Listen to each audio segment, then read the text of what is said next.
Hello everyone, welcome to this new video, and I apologize in advance if you don't like nerdy videos because this one is going to be a lot more insightful than the other videos, and you'll see why. Because in this video I'm going to talk about a course called Dognition. So obviously Dognition, comes from two words, dog plus cognition.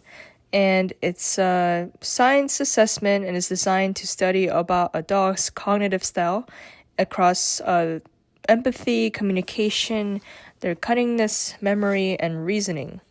Now you might be thinking, why the hell is this important? Well, this offers a report that helps owners understand their dog's minds a lot more better, and also the data contributes to canine research. Now, I feel like a core problem is that not just for dogs, but for all animals, people think that it's really easy to just measure when it's really not the case. So now in this course, what they compared a dog's cognitive abilities is to have like different ice cream flavors. So what that means is like they measure, kind of the statistics or the stats for the dogs based on their ability to emphasize with their owners, their basic intelligence, and their memory, and how they're able to solve or reason better than other dogs.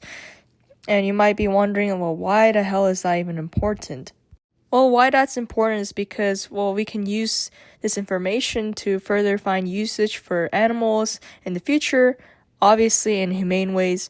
And also I think it's really important to understand the evolutionary process of how we all know that dogs came from wolves, so we have to figure out, how this evolutionary era even started and how humans were able to domesticate dogs so successfully to the point where dogs are known as a man's best friend.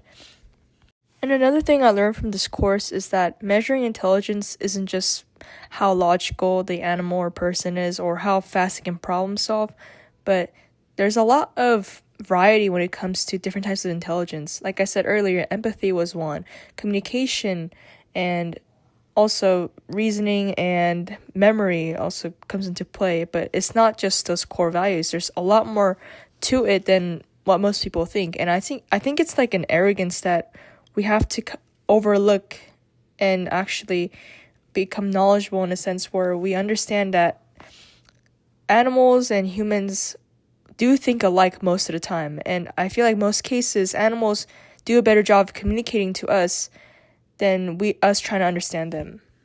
Another takeaway I learned from this course was that we all know of Charles Darwin's theory of survival of the fittest, but for in the case for dogs, it's quite the opposite. It's not whichever dog was the strongest. In this case, it was survival of the friendliest, which you can kind of piece it together. The friendliest dogs we would tame, and back before the dogs were domesticated, we would breed those friendly dogs together, get an even more friendlier or like a dog that's more compatible with humans, and the cycle continues, and then that's how we got the dog. Now, the whole purpose of this course is to just help owners better understand the dog's unique cognitive strategies and to also facilitate scientific research on dog intelligence. But I feel like this can also apply to all types of animals, not just dogs. And that's the key takeaway I got from this course. It's 11 right now and I want to sleep, so bye.